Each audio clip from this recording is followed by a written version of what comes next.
começar o estudo de hoje. Primeiro vamos começar com uma página de harmonização. O livro de hoje, Caminho, Verdade e Vida, psicografia de Chico Xavier, mensagem de Emmanuel. E a lição que chegou para a gente hoje é a 90, Ensejo ao Bem.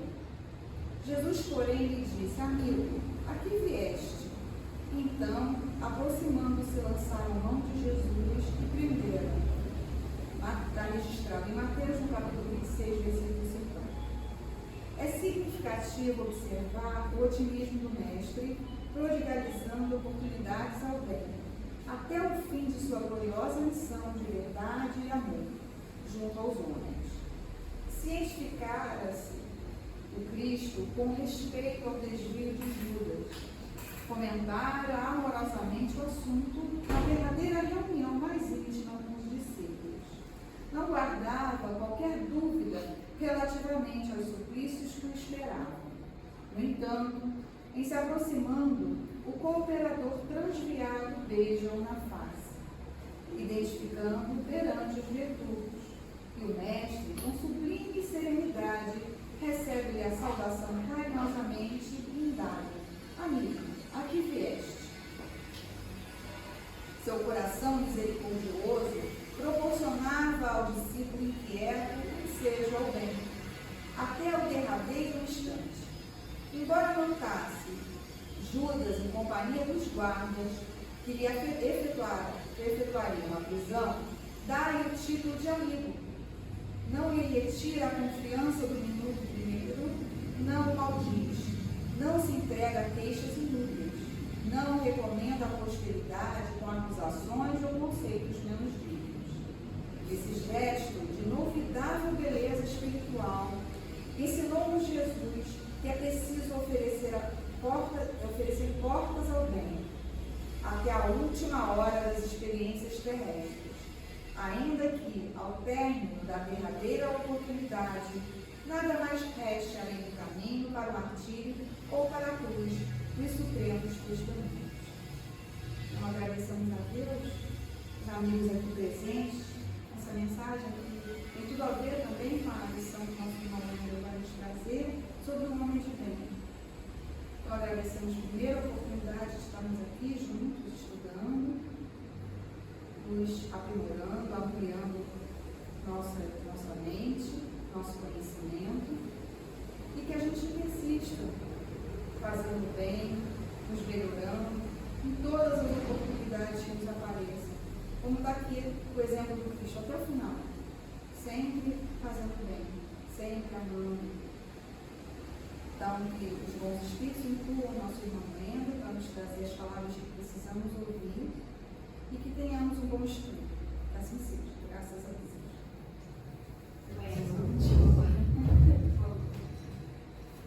Bom, pessoal, boa tarde. Feliz de estar aqui novamente com vocês para compartilhar um pouco da nossa pesquisa, do nosso estudo, diante dessa doutrina que nos esclarece, que nos conforta, e por meio dos livros que foram codificados pelo Allan Kardec, né? E o nosso tema de hoje, como já foi falado, é o homem de bem. E claro que a gente está falando aqui, o homem de bem é a humanidade, né? Então inclui todos nós, né? E por a gente estar no final do ano, é normal que a gente comece a fazer reflexões, começa a colocar na nossa contabilidade tudo que a gente fez, deixou de fazer nesse ano, e tudo que a gente quer, planeja, sonha e espera fazer para o próximo ano, né? É apenas uma questão de calendário, é apenas uma questão de data, mas é sempre bom a gente fazer essas reflexões, não só no final do ano, mas toda semana, todo mês, quiçá todo dia, né? E esse capítulo, que é do Evangelho segundo o Espiritismo, capítulo 17, item 3, que fala do homem de bem. Então ele vai descrever muitas das características do que é ser uma pessoa de bem, uma pessoa do bem, né? E o interessante é que eu assisti uma palestra também do Haroldo que fala sobre isso, é diferente viver bem e viver no bem, né? Viver bem todo mundo quer, né? Viver bem, ter comodidade, ter prazeres, ter conforto, ter lazer, ter qualidade de vida. Isso é viver bem. Né? A proposta aqui não é viver bem, a proposta aqui é viver no bem. Né? É ser o bem, é fazer o bem. Né? E isso que é a doutrina, que é a nota principal, o objetivo da doutrina espírita, que é fazer com que a gente possa progredir moralmente e intelectualmente. Sabendo que a gente está numa vida muito efêmera, muito passageira, tivemos várias vidas, teremos muitas outras ainda pela frente, e que no único objetivo da encarnação é a gente evoluir. Para evoluir, a gente tem que progredir e aprender. E para progredir e aprender, a gente precisa passar por situações diversas no dia a dia. Situações diversas essas que, pela nossa infantilidade espiritual, a gente julga como bom, como ruim, como uma coisa chata, como uma coisa agradável, a gente começa a dar classificações para aquilo que nos acontece. E nessa própria passagem vai nos dizer que justamente quando a gente está com a fé em Deus e com a fé no futuro e com essa consciência mais expandida, tudo que nos acontece é para o nosso bem. Tudo que nos acontece de alguma forma é para o nosso progresso, ou moral, ou intelectual, ou os dois. Né? Então, hoje a gente vai tratar um pouco sobre isso e que a gente possa fazer uma retrospectiva do nosso ano e que a gente possa se preparar cada vez melhor para o próximo ano que está chegando. Ok? Bom, o Homem de Bem, como eu já falei, está no capítulo 7, item 3 do Evangelho segundo o Espiritismo, que é o terceiro livro da Codificação Espírita, depois do livro dos Espíritos e do livro dos Médiuns. Né? E aqui eu trouxe para vocês, não sei se todo mundo já conhece, para quem tem dificuldade de leitura, inclusive eu, hoje eu não trouxe meu companheiro violão, mas eu trouxe um novo companheiro agora, que eu acho que vai fazer parte da minha vida até o final dessa encarnação. Porque eu estou começando a ter dificuldade de ler de perto, eu gosto de ler, eu leio muito, e de dia eu ainda consigo ler, mas à noite eu já não estou conseguindo ler mais nada. Isso o meu oftalmologista já estava falando, desde os 40 anos, você vai usar óculos para perto, você vai usar óculos para perto. E eu resisti, mas agora não deu, não dei mais conta, né? Então agora hoje eu vi um novo companheiro. E aí, eu também não sei se vocês conhecem, que agora estão fazendo uma codificação, a edição de novos livros, com letras gigantes. Né? Então tem a editora Nova Visão, com letras gigantes do Evangelho, e tem a editora da FEB, com letras, chama de letra grande, fácil leitura, e eles realmente, a letra é bem grande, então é de fácil leitura. Espero que façam a codificação inteira, assim, né? O da FEB só tem 2 livros, que é o Livro dos Espíritos e o Evangelho, que são livros mais lidos, mais usados, né? Inclusive nas casas espíritas, por conta das palestras, dos estudos. E o da editora Nova Visão já tem 4 livros: o Livro dos Espíritos, o Livro dos Médiuns, o Evangelho e a gente. Só falta o Céu e o Inferno, né? Pelo menos dos 5 livros da codificação. Né? Vocês já conheciam esses livros, Letras Gigantes? Não vou falar. Bom, então está disponível, pode entrar no site da Nova Visão, no site da FEB. Lá no Tarifeiros já temos alguns exemplares também. Não tem desculpa para não estudar. Não tem desculpa para não ler, seja no computador, no celular, no tablet, seja impresso, porque realmente é muita coisa. Esse aqui, por exemplo, a letra é miúda, né? Mas agora estou com o meu companheiro para a gente seguir. Então, hoje eu vim fazer uma dinâmica diferente. Como eu já dei a palestra aqui lendo e vou só com o slide, eu vou fazer os dois, tá? Então, lá no capítulo 17 do item 3, que começa o Homem de Bem, isso aqui não é para vocês se assustarem não, tá gente? É só para a gente refletir, porque a série de itens e características que os Espíritos descrevem no Homem de Bem é muita coisa. Eu estava estudando, lendo essa semana passada, ontem, hoje também, lendo. Caramba, se eu tiver alguns desses aqui, eu já estou feliz. Mas assim, não é para a gente se assustar, é para a gente perceber assim, o que eu já tenho, o que eu já conquistei, o que eu já progredi, o que eu já evoluí e o que ainda preciso melhorar. Então é sempre essa ideia de estar sempre buscando a melhoria constante. Quem aqui já foi criança? Todos, né? Quem ainda é? Quem ainda é, em alguns setores da vida? Quem aqui já foi adolescente? Então a gente já passou por fases em que eu acho que por pequenas coisas a gente sofria tanto que hoje, como adulto, a gente já vê aquilo como algo natural. Então isso é a analogia que eu faço frente à nossa maturidade espiritual, né? Por mais que nessa vida a gente tenha uma grande experiência de vida, com 80 anos ou mais, mas a gente ainda sofre, porque a gente está no mundo de provas e expiações, espiritualmente ainda somos considerados crianças, né? Ainda precisamos aprender muito e evoluir muito. Então, eu acho que esse é um significado principal da fé, porque a fé não é só acreditar, a fé é confiar. Então, é confiar que tudo que você está passando nesse momento não é por acaso. Por mais que seja bom, ruim, doloroso, satisfatório ou não, mas não é por acaso. Tudo está na justa medida, né? Senão Deus não seria Deus, né? E aí, nesse capítulo, começa assim. Eu acho que só o primeiro parágrafo já daria para a gente fazer 1 hora de palestra ou mais, tá? O verdadeiro homem de bem é aquele que pratica a lei de justiça, amor e caridade. Vocês sabem que no Livro dos Espíritos, na parte de leis morais, nós temos 10 leis morais, né? Inclusive, eu acho que eu já coloquei aqui também. Exatamente. No Livro dos Espíritos, no terceiro livro, nós temos as leis morais. Lei da adoração, lei do trabalho, lei da reprodução, lei da conservação, lei da destruição, lei da sociedade, lei do progresso, lei de igualdade, lei de liberdade, lei de justiça, amor e caridade, que ele cita aqui. Todas essas leis, segundo a doutrina espírita, são leis divinas ou leis naturais. Para que servem as leis? Para a gente entender como é a dinâmica e como é que as coisas funcionam, né? Se eu venho aqui nessa casa, vocês têm algumas regras e normas, né? Olha, tem que limpar o pé antes de entrar, né? Depois da palestra, para quem quiser ter um passe. Então, na sua casa também, na sua casa tem formas de agir, na minha casa também tem formas de agir, e a gente vai aprendendo como agir numa determinada casa, numa determinada cidade, num determinado país.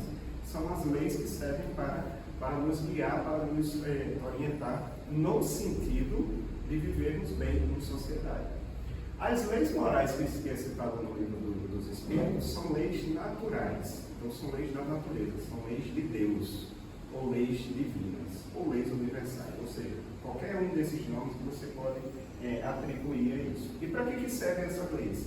Para que a gente tenha consciência de quando a gente está seguindo nesse fluxo natural, porque são leis naturais, ou quando a gente está fora dele. Aí, quando a gente está no fluxo natural dessas leis, normalmente a gente está bem, ou a gente vive bem, ou a gente consegue progredir.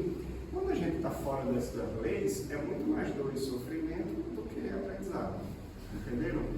Então, esse é o principal motivo, o porquê e o para quê dessas leis. Então, eu já assisti várias palestras também muito interessantes, né, de vários oradores espíritas que falam muito sobre isso. Quando você tem algum problema na sua vida, pode fazer um checklist nas 10 leis, que tem uma delas que você não está no fluxo, você não está seguindo essa lei, você não está dentro da lei, você está contrapondo a lei. Se você tem algum problema, alguma questão de relacionamento, de alguma questão emocional, alguma questão de convivência, alguma coisa que não está bem, pode ter certeza que uma dessas leis não estão sendo atendidas. Então, uma prática que eu estou fazendo, né, já me recomendaram, eu recomendo para vocês, de vez em quando pegar uma lei dessa por dia, por semana, e ler, o que é a lei do trabalho? O que é importante do trabalho? O que significa? E quando eu não estou seguindo a lei do trabalho, quais são as consequências que eu posso ter? Então é muito interessante essa leitura, tá? E aí, a 10ª lei, né, que muitos dizem que é como se fosse uma junção de todas as outras, né, é a lei de justiça, de amor e caridade. Então, nesse capítulo do Homem de Bem, ele começa falando justamente sobre isso, que O verdadeiro homem de bem é aquele que pratica a lei de justiça, amor e caridade em sua maior pureza. Tá? E aí, isso ainda no começo, tá? Na primeira parte ele faz o seguinte, ó.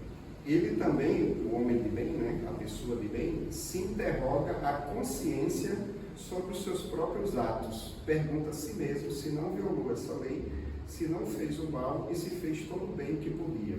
Se negligenciou voluntariamente uma ocasião de ser útil, se ninguém tem o que reclamar dele, enfim, se fez ao outro tudo o que queria que fizesse para com ele. Bom, aqui já tem um checklist enorme, né? Tem coisas para a gente verificar se a gente está fazendo isso ou não. Quando eu estava fazendo esse estudo, não sei se vocês lembram, mas esse parágrafo especificamente lembra um trecho de Santo Agostinho. Vocês sabem qual é? Que ele fala justamente na questão, coloquei aqui também, na questão 919 do Livro dos Espíritos, que pergunta, que o Allan Kardec pergunta aos Espíritos, a maneira pelo qual a gente pode ser uma pessoa melhor, crescer, progredir, evoluir e se desenvolver e evitar as mais paixões. E aí a resposta dos Espíritos foi: um sábio da antiguidade já vos disse, conhece a ti mesmo. Aí o Allan Kardec continua.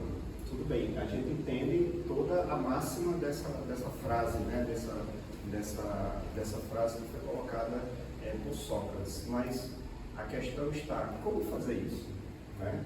E aí Santo Agostinho é que responde, né? O espírito de Santo Agostinho, um grande filósofo, um grande teólogo da igreja, no início do cristianismo, né? Poucos 3 séculos depois de Cristo, é que ele responde. Bom, uma das formas de você fazer isso é fazer o que eu fazia enquanto eu estava na Terra. E aí eu peguei apenas o primeiro parágrafo dessa descrição de Santo Agostinho, que é mais um checklist para a gente verificar. Aí vocês vão responder com as suas próprias consciências, sim ou não, dessas perguntas, tá? São só 16 perguntas. No primeiro parágrafo, né, de Santo Agostinho. E uma vez eu tive a coragem de fazer essas perguntas durante alguns dias antes de dormir, que era o que ele fazia, né? Só vou fazer também, né? E pense em uma reflexão profunda, e mexe com você, pelo menos comigo mexeu. E se vocês quiserem, a apresentação já está aí, então já pode aproveitar essas 16 perguntas para, pelo menos durante 21 dias, que é o que dizem, o que gera um novo hábito, durante 21 dias, antes de dormir, vocês pegam essas 16 perguntas e respondem para vocês mesmos, quando vocês estiverem na hora da prece e na oração. Né? Com certeza vai ter algum efeito positivo, tenho certeza disso, tá? E aí essas 16 perguntas de Santo Agostinho, quer dizer, o texto dele, do que ele fala para a gente refletir, porque isso é que pode nos ajudar na nossa evolução em ser uma pessoa de bem, eu transformei em perguntas e classifiquei essas perguntas. Né? A primeira, revisão de ações do dia. Então, as perguntas são o seguinte: cumpri todos os meus deveres no dia de hoje? Aí vai dar consciência de cada um. O que era o meu dever para hoje? Com relação à minha casa, à minha família, com relação a mim, né? Minha saúde, minha alimentação, meu trabalho, minha atividade. Alguém teve um motivo para se queixar de mim? Perceba que é algo da consciência própria de cada um, né? Será que alguma coisa que eu fiz hoje, eu deixei de fazer, teria algum motivo para alguém se queixar de mim? Agir com justiça e bondade em todas as minhas ações, isso aqui já é um pouquinho mais pesado, né? Você refletir durante o dia tudo que você fez ou não fez, né? Porque às vezes a gente poderia ter feito alguma coisa que deixou de fazer, e refletir se a gente agiu com bondade e justiça em todas as ações. Aí depois vem a análise das intenções. Qual foi o objetivo das minhas ações em tal ou tal circunstância? Isso está escrito do jeito que Santo Agostinho escreveu na questão 919. Tá? Então é você refletir a intenção, porque não é só o que a gente faz, mas muitas vezes a intenção, né? Ou às vezes pro bem ou pro mal, algo que eu fiz, né, que deu errado, mas a minha intenção era boa, ou ao contrário, algo que eu fiz que parecia boa, mas a minha intenção não era tão boa. Essa é a condição. e minhas intenções foram genuinamente boas ou motivadas por egoísmo ou vaidade. Então, a maioria das perguntas são fechadas, então basta você responder sim ou não para cada uma delas. Terceiro grupo, avaliação de julgamentos e coerência. Fiz algo hoje que, se fosse feito por outra pessoa, eu censuraria? Porque o Allan Kardec também pergunta, mas como é que eu posso eu mesmo me analisar? Será que se eu tiver, digamos assim, se eu quiser aliviar a barra para o meu lado, eu não vou estar sempre sendo gentil no meu próprio julgamento?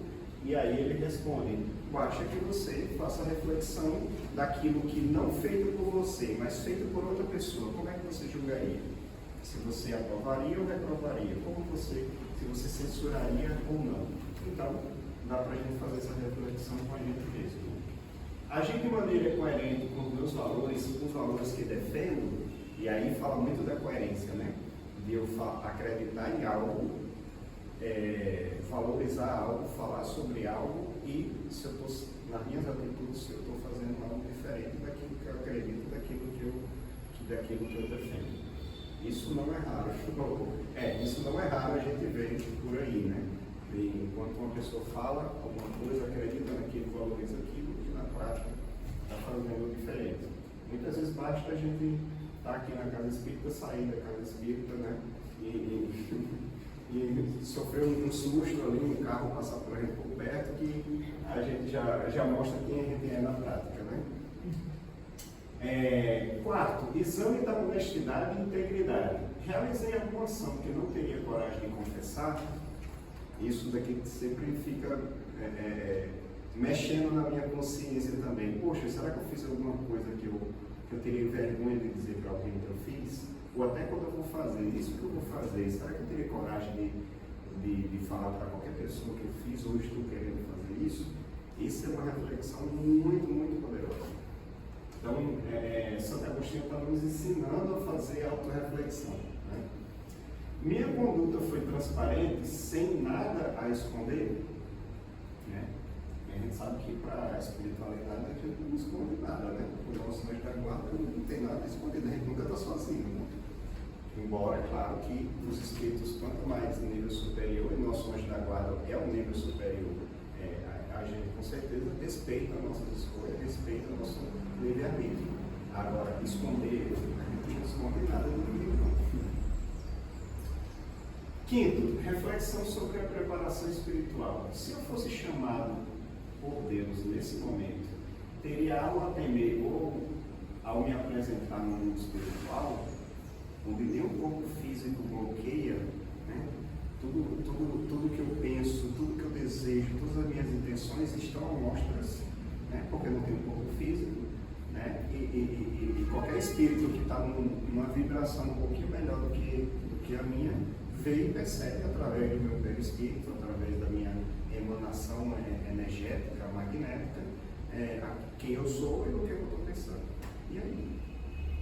Como seria se Deus chamasse a gente agora nesse momento e entrasse no mundo espiritual e totalmente desnudado, né, de qualquer artifício, né, de transparecer aquilo que eu não sou, mas mostrar realmente a minha essência e quem eu sou?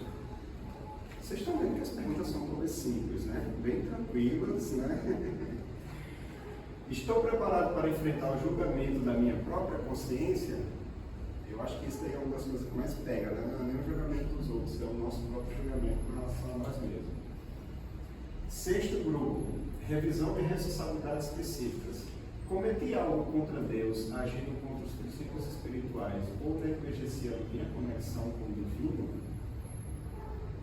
Prejudiquei alguém direta ou indiretamente? Agi contra mim mesmo, descuidando do meu bem-estar físico, mental, emocional ou espiritual? E por fim, busca por aprendizado e aperfeiçoamento. O que posso aprender com as respostas a essas perguntas? Quais áreas, isso aqui já foi eu que tentei para fazer um fechamento, né? Não está escrito por Santo Agostinho. Quais áreas da minha vida precisam de reforma ou maior atenção? Nem precisaria, né? Dessas duas perguntas, porque com todas as perguntas que a gente já reflete, o que é que eu já fiz, o que é que eu não fiz, o que é que eu posso melhorar de certa forma, já vem uma ideia do que é que eu preciso dar mais atenção. Tá? Então, como eu disse, isso é um checklist fantástico.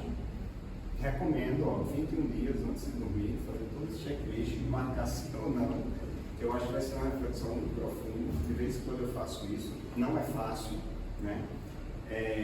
Mas é uma orientação básica do que Santo Agostinho fazia e o que ele recomenda para que a gente possa conhecer a nós mesmos. Né? Eu acho que isso aqui é até mais profundo do que muitas terapias. Né? Não deixe de fazer terapia, porque eu recomendo, já fiz, é bom, sempre ajuda. Né? Mas essa aula de terapia eu acho que é fantástico também. Bom, aí continuando aqui. Ter fé em Deus, em sua bondade, em sua justiça e em sua sabedoria. Sabe que nada ocorre sem sua permissão e se submete em todas as coisas à sua vontade. Ter fé no futuro, por isso coloca os bens espirituais acima dos bens temporais. Quais são os bens temporais? Os bens materiais, né? Os bens da terra. Quais são os bens espirituais? É aquilo que a gente leva um tempo de aprendizado. Né? Seja o meu amor, seja a minha caridade, seja os valores, seja aquilo que eu aprendi na relação comigo mesmo, na relação com Deus, na relação com o outro, né? A minha consciência, a minha benevolência, o meu perdão, tudo isso que eu levo. Né? E claro que a gente leva também orgulho, egoísmo, vaidade, avareza, né? Tudo que a gente tem, a gente leva. Não é pela desencarnação que a gente vai deixar de ser quem a gente é. A gente leva tudo o que a gente é. Por isso que não deva se dar importância às coisas da matéria, porque a gente precisa da matéria, porque a gente está encarnado e a gente está na matéria. Mas que ela não seja o único objetivo de vida, que a gente possa dar valor também às questões espirituais. Né? Então, muitas vezes, se eu não tenho a casa que eu queria, se eu não tenho a roupa que eu queria, se eu não tenho o carro que eu queria, se eu não tenho o dinheiro que eu queria, mas o que é que eu estou tendo em termos de valores morais e o que é que eu estou fazendo para isso? Na minha relação com a minha família, na minha relação com meus filhos, na minha relação com o meu trabalho, na minha relação com o meu autoconhecimento, com o meu aprimoramento moral e intelectual. Né? Então, esse é um patrimônio. Muito mais do que a matéria, esse é um patrimônio espiritual. Né? E aqui eu trouxe também, daqui a pouco eu mostro, já mostrei para vocês ali o spoiler da fórmula. Né? E aí ele continuou: o homem de bem sabe que todas as vicissitudes da vida, todas as dores, todas as decepções são provas ou expiações, e aceita sem murmurar, o que seria resignação. Né? Eu não sei vocês, algumas provas eu aceito sem resmungar, algumas eu ainda resmungo. Então, eu acho que isso trata também da nossa maturidade espiritual, como eu disse. Eu sempre trago esse exemplo de quando a gente era criança, quando a gente é adulto, que a gente sofria, hoje não sofre tanto, porque para mim é uma analogia muito prática e simples quando eu estou falando de maturidade espiritual. Né? Por exemplo, ontem desencarnou minha última avó. Né? Eu tive a felicidade de conhecer meus 4 avós encarnados. Eu acho que com cada um eu aprendi coisas diferentes. Né? Primeiro desencarnou o meu avô materno, né? Que era uma pessoa muito simples, gostava muito de festejar, comemorar, celebrar com a família as coisas, gostava muito de se divertir. E que depois dos 80 anos foi que ele decidiu que queria aprender a ler. Ele não sabia ler. Ele era dono do posto de gasolina, negociava, vendia, comprava, negociava com todo mundo, mas ele não sabia ler nem escrever. Com 80 anos de idade, ele decidiu que queria aprender a ler. Minha mãe foi quem foi ensinar para ele. Depois desencarnou meu avô paterno, que a lembrança que eu tenho dele de infância as diversas tentativas de suicídio. Ele tentou se suicidar várias vezes.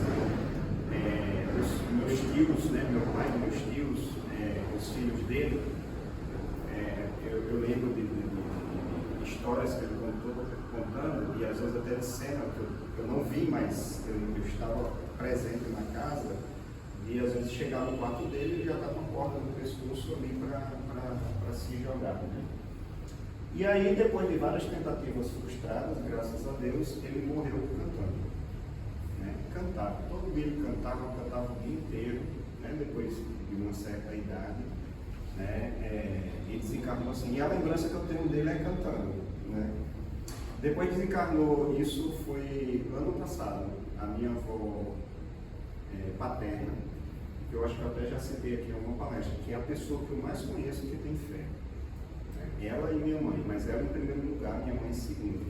A pessoa que eu mais conheço tem fé, católica, mas com muita fé, com muita fé. Aquilo que ela acredita e que ela diz assim, eu vou rezar para Deus sobre isso daí, para isso acontecer, e aquilo acontecia. Eu a via como uma guardiã da família, sabe? O pilar da família, principalmente depois que o marido desencarnou, né? Mas um pilar da família e todo mundo respeitava muito. Uma pessoa de muita fé mesmo. Essa é a lembrança que eu tenho dela. E eu morei com ela 10 anos. Eu saí do interior para a capital de João Pessoa antes de ir para Natal e antes de vir para o Rio. E ontem desencarnou a mãe da minha mãe, né? Foi a quarta avó. E a lembrança que eu tenho dela é de alegria, porque ela gosta muito de rir, gostava muito de fazer brincadeira com você, fazer piada. E quando fazia uma piada com ela adorava, porque ela gostava de rir também. E a lembrança que eu tenho o sepultamento vai ser, o velório do sepultamento vai ser hoje à tarde, no interior de uma cidade pequena, no interior do Bahia, que é a cidade que eu nasci. Minha mãe e minha irmã estão lá, claro, né, que moravam em João Pessoa, foram para o interior por conta disso. E o meu pai, que desencarnou antes das minhas duas avós, o meu pai desencarnou há 6 anos. E essa maturidade espiritual, esse conhecimento da doutrina espírita, não é por ser espírita, é por ter esse conhecimento espírita que o espiritismo nos traz, dá um conforto, um acalento, um entendimento de que realmente a morte não existe, né?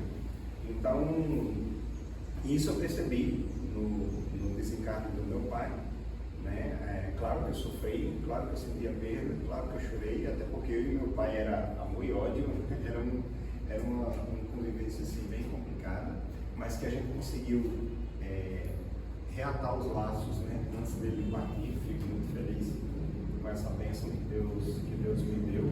Mas o entendimento que a gente tem realmente dessas situações, com o esclarecimento, com o entendimento, com a maturidade que a gente vai tendo com a doutrina espírita, traz um conforto diferente, traz um alento, um entendimento diferente, né? Mas não que a gente não respeite, né, a perda, e não que a gente não respeite a dor do outro também, né? Que às vezes entende de uma forma diferente, né? É por isso que eu acredito no que o Sócrates dizia, que só existe um bem, que é a verdade, e só existe um mal, que é a ignorância. Então, com a doutrina espírita, você deixa de ser ignorante, né? Sem a doutrina espírita, você ignora um monte de coisa, né? Por exemplo, os fenômenos que começaram com as geranas, falar com os mortos, o que é isso? O que é isso? Parece uma coisa paranormal, surreal? Não, é ciência pura, é algo que é totalmente explicado, foi explicado e é explicado até hoje. Quem mais responde até hoje sobre isso, a ciência que estuda a relação entre o plano espiritual e o plano material, é o espiritismo, né? Então, quanto mais a gente sabe, quanto mais a gente conhece, menos a gente sofre. E aí ele continua: o homem de bem é o homem possuído do sentimento de caridade e de amor, que já falou na parte de cima, ao próximo, faz o bem pelo bem, sem esperança de recompensa, retribui o mal com o bem, toma a defesa do fraco contra o forte e sacrifica sempre o seu interesse e a justiça. Gente, será que a gente faz o bem pelo bem? Fazer o bem pelo bem sem esperar nada em troca, nenhuma recompensa. Confesso que talvez eu já tenha feito algumas vezes na vida isso, mas talvez algumas vezes a gente ainda faz algo esperando alguma coisa, né? Pelo menos um obrigado, pelo menos uma gratidão. Seja por um morador de rua, seja por um familiar, seja por um amigo ou amiga, seja por colega de trabalho, né? Mas desde os 14 anos, e que eu era de um grupo franciscano na Igreja Católica, eu já falei aqui, amigo de São Francisco, que eu faço trabalho, desde os 14 anos que eu faço trabalho social, algum trabalho social, algum trabalho voluntário. Em todas as cidades que eu morei, sempre faço alguma coisa. Hoje eu sou professor voluntário de uma ONG que ajuda 16 comunidades aqui no Rio de Janeiro.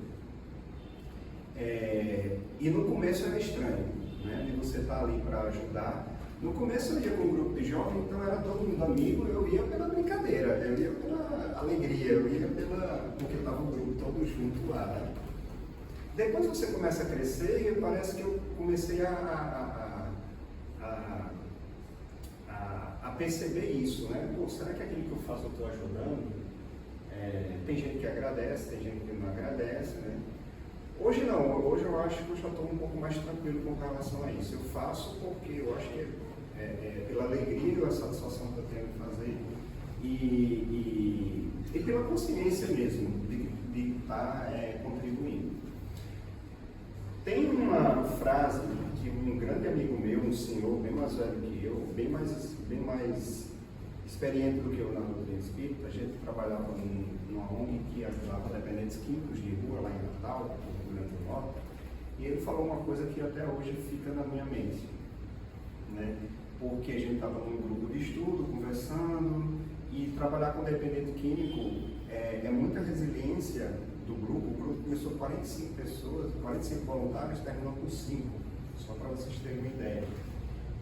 Porque tem gente que acha que ajudar o outro é isso, né? Ajudou a dar um banho, fazer a barba, cortar cabelo, dar roupa, dar comida, dar trabalho, tem um ambiente ali para a pessoa ficar, coisa e tal, e com um mês a pessoa voltou para a rua para ingerir droga. Com 6 meses a pessoa voltou para a rua para ingerir droga. E o voluntário ficava assim, nossa, que triste, não sei o quê, mas a gente tem que fazer alguma coisa, não sei o quê. E ele, todo calmo e tranquilo, disse, não, bom, peraí, tem que primeiro respeitar o livre-arbítrio do ser. Segundo, você está ajudando aqui para quê? Para satisfazer o seu ego de dizer de que você mudou a vida de alguém? Ou você está ajudando realmente porque você quer dar uma contribuição? Então essas provocações dele eram provocações para mim também. Até que um dia a gente estava conversando num grupo menor e ele falou uma coisa que ficou gravado para mim. Ele disse assim, olha, eu não sei qual é o impacto que eu vou gerar na vida desses jovens, né? Mas o que eu penso é o seguinte, se nós temos tantas encarnações, essa pessoa que está passando aqui por mim, eu quero gerar um impacto, por menor que seja, nem que seja plantar uma semente, que eu não sei nem se essa semente vai germinar, se eu vou ver essa semente germinar. Então essa pessoa se encontrou comigo nessa encarnação por um dia, por 6 meses, por um ano, e depois nunca mais a gente vai se ver, possivelmente. Né? Mas eu quero saber que eu causei essa pessoa que eu só vou encontrar uma vez na vida, ou uma vez na eternidade, que eu vou causar um impacto positivo, eu vou plantar uma semente que aquilo pode brotar ou não. Eu achei disso de uma simplicidade, mas de uma profundidade tão grande que aquilo me marcou. Então, isso eu acho que foi que começou a facilitar um pouquinho o meu entendimento do que é realmente fazer o bem pelo bem. Né? Eu acho que é isso que fala aqui. Não consigo fazer sempre, mas esses aprendizados me trazem essa inspiração. Tá? Aí, aqui também fala de algumas palavras-chave que depois eu vou resumir aqui no final para vocês e deixar essa apresentação aí com vocês. Mas aqui fala também de uma coisa bem interessante, que é satisfação. Então, o homem de bem encontra satisfação nos benefícios que derrama, nos serviços que presta, nos felizes que faz. Então, é só a satisfação de você fazer alguém feliz. Não quer dizer se aquela pessoa vai lhe devolver, se vai fazer o mesmo por você, se vai agradecer, se vai dizer obrigado. Não. É só você ter a satisfação de que você está fazendo outra pessoa melhor. A satisfação de que você está fazendo outra pessoa feliz. Né? Que seja com um prato de comida, que seja com 1 hora dando o seu ouvido ali com uma escuta empática para a pessoa, que seja acolhendo a pessoa na sua casa, e podendo ser qualquer ser humano, né? Então é essa satisfação de fazer o bem pelo bem, de ver o outro feliz, ou nas lágrimas que seca, ou nas consolações que dá aos aflitos. Seu primeiro movimento é pensar nos outros, antes de pensar em si. Se procurar o interesse dos outros antes do seu próprio, onde o egoísta faz o contrário, calcula os lucros, as perdas e toda a ação generosa que faz, né? Então isso seria o altruísmo, né? Pensar primeiro no outro, né? Então, ele é bom, humano e benevolente para com todos, sem preferência de raça nem de crença, porque vê irmãos em todos os homens, ou seja, o homem de bem também não tem preconceito. Então, vocês sabem qual é a forma da felicidade? Já mostrei aqui, se ninguém capturou ali. Vocês sabem que na doutrina do Espírito tem a forma da felicidade? Pois é, a gente sabe que a doutrina também nos fala que a felicidade não é deste mundo, certo? A felicidade plena. Porque como é que eu vou ser realmente feliz se eu passo aqui só da minha casa para o metrô de Botafogo, eu vejo pelo menos uns 15 moradores de rua, né? Uns aparentemente bem, outros não estão bem, outros com fome, outros sem nada, outros... Bom, cada um tem a sua história. Mas como é que eu posso ter a felicidade plena se eu vejo que em alguma parte do mundo tem crianças morrendo por conta de bomba, né? Então, como é que está essa felicidade? Então, essa felicidade plena ainda não é desse mundo, de provas e expiações, mas estamos progredindo para um dia chegar lá. Porém, tem uma forma da felicidade também que os Espíritos nos falam, que está no doutrina espírita, tá? E aí eu estou me acostumando com esse coloco e tiro óculos, tá? Fórmula da felicidade na Terra. Livro dos Espíritos, não é nada da minha cabeça, tá, gente? Livro dos Espíritos, questão 922. Qual é a fórmula da felicidade na Terra? Nessa que a gente pode viver, mesmo que seja relativa. PN mais CT mais FN, FF. Então é só decorar, PN, CT e FF. Vocês sabem o que é isso, não? Olha só. PN é apóstolo necessário. Então, no mundo material, é você ter apóstolo necessário. Nem de menos que você passe por necessidade, se você tem condições de força, saúde e cognição para trabalhar, ganhar o seu dinheiro e ter suas coisas. Eu preciso de uma casa, eu preciso de uma cama para dormir, eu preciso de uma copa para fazer comida, me alimentar, uma copa para me abrigar, eu preciso ter dinheiro para me locomover, né? Então, posse do necessário, não mais que o necessário, mas posse do necessário no sentido material. E no sentido moral, consciência tranquila e fé no futuro. Bom, esse é o segredo da felicidade que a gente pode viver nesse planeta de provas e expiações. Posse do necessário, consciência tranquila e fé no futuro, que é o PNCT-FF, só para a gente decorar e lembrar. Isso ajuda também a gente refletir no dia a dia, né? Agora na Black Friday, vou comprar um iPhone novo, vou comprar um carro novo, vou comprar não sei o que. Bom, peraí, será que eu estou tendo a posse do necessário ou eu realmente estou usando mal o meu dinheiro e só pelo modismo, pelo consumismo, estou querendo mais daquilo que eu preciso poder até estar usando esse dinheiro para alguma coisa mais útil, né? Para mim, para minha família, até para ajudar outras pessoas também. Consciência tranquila. Se você respondeu aquelas 16 perguntas de Santo Agostinho e você respondeu tudo sim, eu tenho certeza que você está com consciência tranquila, como ele diz, pode dormir tranquilo, que você vai acordar no outro dia maravilhosamente bem para começar um novo dia. Mas se você respondeu pelo menos um não, ótimo, é alguma coisa que você tem para trabalhar para evoluir, né? Vamos focar nisso. Se você respondeu mais de um não, ou vários nãos, né, como eu, beleza, então a gente tem muita coisa para trabalhar. Então vamos trabalhar uma por vez aquilo que a gente pode trabalhar, que já é muita coisa. Já que a gente vai começar um ano novo aí, escolha uma virtude, escolha algo que você queira trabalhar e desenvolver mais em 2025. Já é muita coisa, já é um bom passo. Tá? E fé no futuro. Fé no futuro não é, como eu disse, vou repetir, a fé não é só acreditar, a fé é confiar. Confiar no futuro, confiar na vida, confiar no processo, confiar em Deus, confiar naquelas 10 leis naturais, aquelas 10 leis divinas. E nós estamos todos regidos sobre aquelas leis. Então, a fé no futuro é isso, é confiar. Confiar que tudo que está acontecendo hoje na nossa vida não é por acaso, faz tudo parte do processo. Por mais que a gente não entenda hoje, algum dia a gente vai entender, né? Que seja no plano espiritual, a gente vai entender. Então essa aqui é a verdadeira fórmula da felicidade na Terra. Posse necessário, consciência tranquila, fé no futuro, que é o PNCT-FF. Beleza? Então, aí aqui ele continua. O homem de bem respeita, outra palavra-chave, respeito. Respeita nos outros todas as convicções sinceras e não lança o anátema àqueles que não pensam como ele. Né? Estava escutando uma palestra do Haroldo falando sobre a doutrina espírita, e aí ele estava fazendo pergunta para a plateia o seguinte: vocês preferem, porque conta uma história de uma mulher que foi se queixar com o Chico Xavier, contando que o marido dela era maravilhoso, o marido dela era muito bom, era um bom marido, era um bom companheiro, era um bom pai, um bom trabalhador, né? E o Chico Xavier esperando que ela ia se queixar de alguma coisa. Não, mas se o marido é bom, qual é o problema? Não, ele só tem um problema, mas esse problema é muito grave. Isso que é, ele não é espírita. Aí ele disse assim: peraí, seu marido é bom? Ele é bom para você? Ele é uma boa pessoa? Ele é um bom trabalhador? Ele é honesto?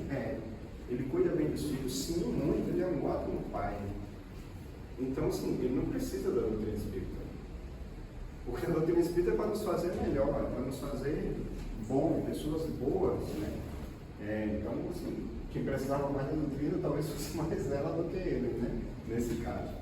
É o que conta a história. Então, o foco principal, e aqui está falando, né, o respeito às convicções sinceras, né? E a doutrina espírita nos ensina isso também. Independente da sua crença, independente da sua religião, quem é espírita, quem não é espírita, quem é católico, quem é evangélico, quem é budista, quem é candomblé, quem é ateu, quem é em qualquer outra religião, se a pessoa é do bem, se a pessoa está fazendo bem, então é isso que importa. Não é uma designação, não é uma denominação religiosa, né, que vai fazer a diferença. Aí começou a dar vários exemplos, né, Haroldo, né? Tem espírita mau, tem espírita bom, tem espírita mau, tem católico bom, católico mau, né? Evangélico bom, evangélico mau. Isso não quer dizer nada, né? Então, se a pessoa é do bem, se a pessoa está fazendo bem, está progredindo, né, isso não tem nada a ver com religião. Então é isso que está falando aqui. Em todas as circunstâncias, a caridade é seu guia para a pessoa de bem. Diz a si mesmo que aquele que leva prejuízo ao outro por palavras malévolas que ferem a suscetibilidade de alguém, a suscetibilidade, gente, não sei se vocês estão acostumados com esse termo, nós somos muito suscetíveis, né? Por exemplo, se alguém faz uma brincadeira comigo e eu me irrito. Essa é a minha suscetibilidade, me irritar fácil, né? Então, se você fica desdenhando de alguém, né? Irritando alguém, ou seja, aproveitando da suscetibilidade de alguém, isso é fazendo mal. Porque você já conhece aquela pessoa suscetível, e por um prazer fortuito você tenta brincar com isso, você aproveitar isso. Isso é fazer o mal, né?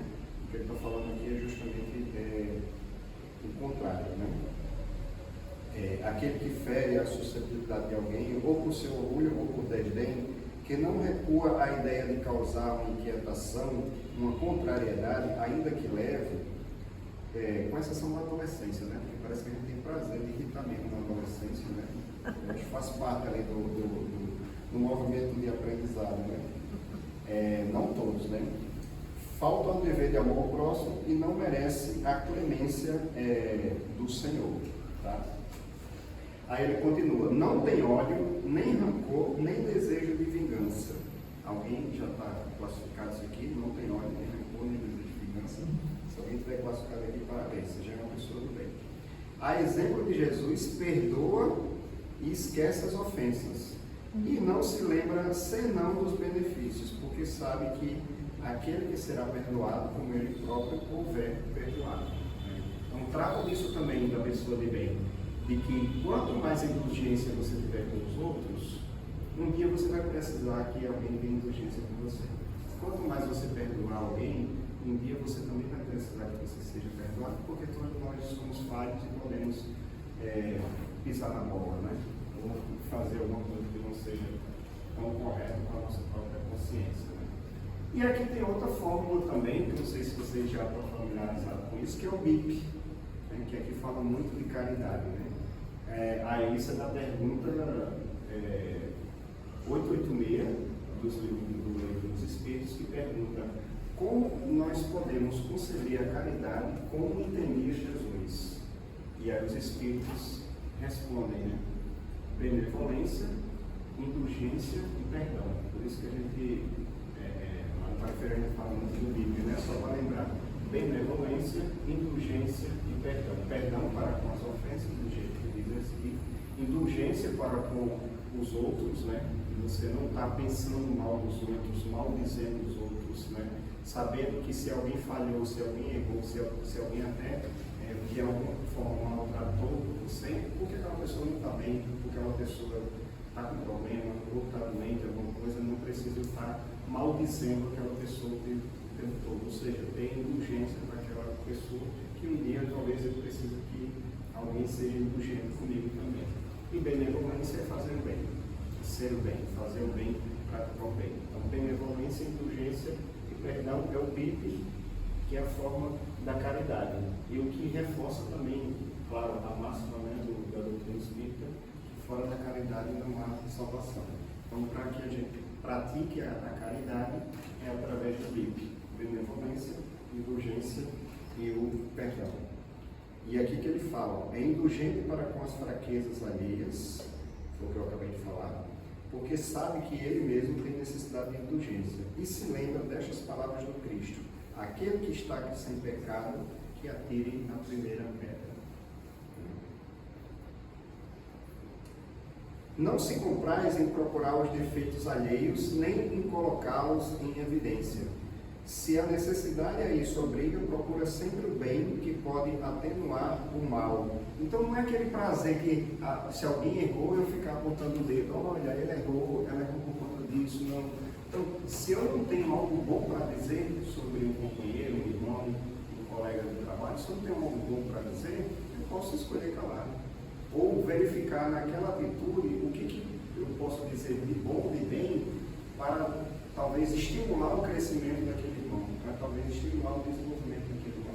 Ou até reconhecer que, já que ele está talvez já um pouco humilhado ali no chão, eu não vou ajudar a que ele continue no chão. Não, estender a mão para que ele se levante, com uma palavra de encorajamento, com uma palavra de reconhecimento, se isso for possível, claro, né? Estuda as próprias imperfeições e trabalha sem cessar em combatê-las. Todos os seus esforços tendem a poder dizer a si mesmo no dia de amanhã que há nele alguma coisa melhor do que na véspera. Então, esse é um otimista realista. Né? Hoje eu estou melhor do que ontem. Todos vocês podem dizer isso, que hoje vocês estão melhor do que ontem, ou do que semana passada, ou do que mês passado, ou do que o ano passado? Não? Sim? Em alguma coisa a gente está melhorando, ou em muitas coisas a gente está melhorando. Né? Eu trabalho com atendimento também, né? E aí eu sempre vejo pessoas que às vezes, colegas e amigos, que ficam, talvez com alguma crise no momento, né? Ficam um pouco deprimido, triste, com baixa autoestima, dizendo: puxa, eu não consigo, eu não faço, eu não sou uma pessoa boa, eu não consigo melhorar, não consigo aprender. E aí eu faço essa pergunta: não, mas se compara você há alguns anos atrás, você está melhor ou pior? Não, estou melhor. Então você está melhorando. É porque às vezes a gente fica olhando só para o futuro, para aquilo que a gente ainda não tem, mas se esquece também de valorizar aquilo que a gente tem. Né? Estou vendo ali o horário, deixa eu adiantar aqui para focar coisas importantes também para trazer para vocês. Né? Como a gente falou de Santo Agostinho, né, 354 a 430 depois de Cristo, um grande teólogo e filósofo da igreja, né? Essa frase também é dele. Se o homem, quer dizer, essa frase é atribuída a ele, né? Se o homem soubesse as vantagens de ser bom, seria homem de bem, nem que fosse por egoísmo. Né? Então, eu acho que aqui todos vocês já experimentaram, né, mais de uma vez na vida, como é fazer o bem pelo bem. Né?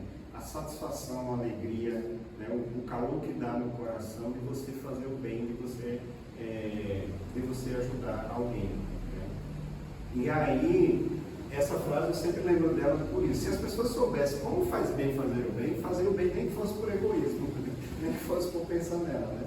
Porque tem muita coisa que a gente faz na vida que é mecânico e se torna automático depois, né? Ah, porque a pessoa está fazendo trabalho voluntário para se vangloriar. Ah, porque a pessoa está fazendo trabalho voluntário para aparecer nas redes sociais. Bom, mas ela já começou, já está fazendo alguma coisa, né? Se isso estimula ela, se isso faz ela ter essa atitude, né?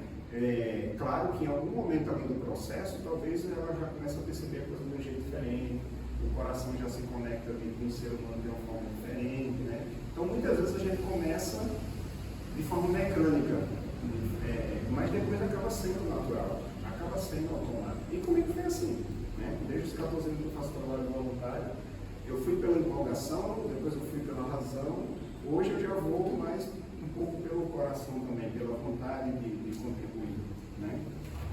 Ou então por egoísmo mesmo, porque eu sei que me faz bem. Como diz aqui a frase, né? Bom, aí as palavras que eu capturei, gente, são só 2 páginas, tá? O Homem de Bem são só 2 páginas. As palavras que eu capturei, além de todas as reflexões que eu trouxe aqui, que nos traz, né, para que a gente possa se desenvolver, é isso. O homem de bem, né, a pessoa de bem, se a gente quer praticar o bem, se a gente quer evoluir no bem, que a gente possa estar com a atenção voltada para essas 20 palavras-chave que eu tentei capturar aqui de cada um desses parágrafos. Né? Justiça, amor e caridade, ele já fala lá no começo, né? Que é a 10ª lei das leis morais, segundo o livro dos Espíritos. Né? A fé, que não é só acreditar, mas é confiar. Confiar na vida, confiar nas leis de Deus, confiar em Deus, confiar em você e no processo. Né? Resignação, né? Isso também faz parte, é necessário. Fazer o bem, não é querer o bem, não, é fazer o bem, né? Ter atitude, proatividade para isso. Ter satisfação em ver os outros felizes, em ver os outros bem, isso estimula também a querer fazer o bem. O altruísmo, que muitas vezes é pensar primeiro no outro, né? Ou independente, aquilo que é justo, né? Não é pensar no meu benefício, mas naquilo que é justo, naquilo que é correto e certo fazer, a revelia de se eu estou me beneficiando ou não. A benevolência, né, que é o próprio bem, sem preconceito, né, de raça, de credo, de qualquer outra coisa, de ver o outro como um ser de Deus, um ser humano. Respeito, né, acima de tudo. O perdão, a indulgência, a gente já falou aqui que é o BIP, né? A benevolência, a indulgência e o perdão. O otimismo, não é aquela pessoa ser negativa, pessimista, pesada o tempo todo, mas ser otimista. E o otimismo vem disso daqui, da fé, que é confiar em Deus e confiar no futuro. Né? Fé em Deus, fé no futuro, que faz parte da forma da felicidade, né? Ócio necessário, consciência tranquila e fé no futuro. Né? E isso nos traz otimismo. Eu acho que é por isso que a maioria dos espíritas são alegres, né? Porque a gente tem fé, né? Que a gente esteja pobre, sem dinheiro, doente, morrendo, mas ainda tem alegria, ainda tem um sorriso no rosto, né? Não é geral, né? Mas é comum a gente ter isso. Elogiar, que foi aquela parte que eu peguei, né? Se você não tem algo bom para falar do outro, então que a gente evite falar. Mas se a gente for falar, que a gente possa reconhecer e elogiar naquilo que o outro tem, que eu também tenho defeitos, eu também tenho falhas, mas naquilo, tudo aquilo que o outro tem, o que é que eu posso reconhecer, o que é que eu posso elogiar, para dar a mão ao irmão, se levantar e estimular o desenvolvimento. Né? Ser realista, né? E a doutrina nos estimula a estudar o tempo todo para trabalhar com aquilo que é real e não com aquilo que a gente está imaginando apenas. Moderação, ter equilíbrio, né? Estimula o outro, como eu já falei, estimular para o outro crescer, no sentido de contribuir, ajudar, reforçar, com dignidade, não é só ajudar no sentido de dar um presente, dar um objeto, dar dinheiro, não é só isso não. Mas estimular, fazer isso de uma forma digna e respeitosa para estimular que o outro possa crescer também. Humildade, que humildade aqui não é baixar a cabeça, humildade é reconhecer o que eu sou, o que eu não sou, o que eu posso fazer, o que eu não posso fazer. Ter essa humildade, né? Quer que eu seja um cargo de liderança, quer que eu seja um cargo de liderado, reconhecer o meu papel e qual a minha missão naquele contexto, né? E o que para mim é uma das coisas mais fortes que o Espiritismo nos traz é a gente querer melhorar sempre. Tá? E aí, eu trago aqui para vocês, não sei se vocês conhecem esse livro, que eu conheci há pouco tempo, para minha surpresa, do Allan Kardec, né? Porque o Allan Kardec fez os 5 livros, fez o que é o Espiritismo, fez Obras Póstumas, que foi as anotações dele, e 12 anos de Revista Espírita. Mas, há pouco tempo foi que eu descobri que o Allan Kardec tem mais um livro, que é o Espiritismo na sua expressão mais simples e outros opúsculos de Kardec. Isso aí é um compêndio de várias folhetos que o Allan Kardec distribuiu em valores muito acessíveis em Paris, na época dele, para divulgar a doutrina e que as pessoas conhecessem. Então, eu achei legal, porque é um resumo da doutrina, um resumo dos ensinamentos dos espíritos superiores, né? E aí eu trago, né, só para a gente fechar aqui, ó, máximas extraídas dos ensinamentos dos espíritos, né? Isso aqui ficou pequeno, porque eu acho que quando mudou o PowerPoint, mudou a fonte, né? Estava malhado. Aí eu vou trazer 2 pontos aqui, nesse livro aqui, número 35 e 38. Né? O 35 diz: o objetivo essencial do Espiritismo é o melhoramento dos homens. Esse é o objetivo. Então, o objetivo do Espiritismo não é transformar todo mundo em espírita, não. Como contei a história da esposa, da mulher com o Allan Kardec. O objetivo do Espiritismo é nos tornar pessoas melhores. Ponto. Se está fazendo isso, está cumprindo sua missão. Se não está fazendo isso, talvez seja melhor você procurar outra coisa que lhe ajude a melhorar. Né? Não é necessário procurar senão que pode ajudar no progresso moral e intelectual. Esse é o nosso objetivo. Tudo que eu estou fazendo me ajuda no meu progresso moral ou no meu progresso intelectual. Esse é o foco, ou deveria ser o nosso foco. A crença do Espiritismo só aproveitável aquele de quem se pode dizer: hoje ele está melhor do que ontem. É o que fala aqui também. Hoje eu estou melhor do que ontem. Porque isso daqui, gente, evita o culpismo. É a gente ficar se culpando. E a culpa é horrível, porque ela paralisa, ela atrai outras coisas negativas e não ajuda ninguém. E eu era PhD em culpa, tá, gente? Eu estou me curando disso, mas se não tiver cuidado, a gente começa a se culpar. E aí eu fico falando para mim mesmo: mas a culpa não leva a nada, não ajuda ninguém. Deus não quer que eu fique culpado, Deus quer que eu peça perdão, Deus quer que eu peça desculpa, Deus quer que eu repare o meu erro, que eu aprenda e continue evoluindo. Mas a culpa em si é um martírio desnecessário. Né? Então isso aqui ajuda nesse sentido também. Em resumo, o Espiritismo suaviza a amargura das aflições da vida, acalma os desesperos e as agitações da alma, dissipa as incertezas ou os temores do porvir, detém o pensamento de abreviar a vida por meio do suicídio, por isso mesmo ele torna felizes aqueles que se penetraram nele, e este é o grande segredo da sua rápida propagação.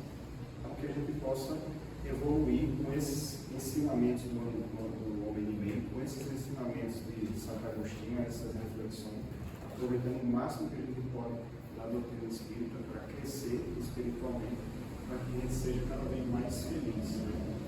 Estar no bem, fazer o bem e ser o bem. Ok? Paz e bem. Obrigado pela atenção.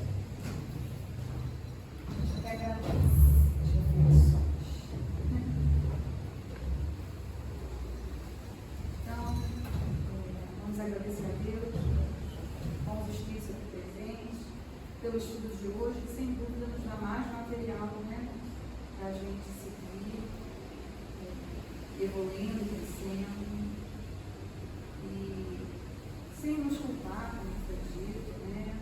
Procurando também nos perdoar, mas reagir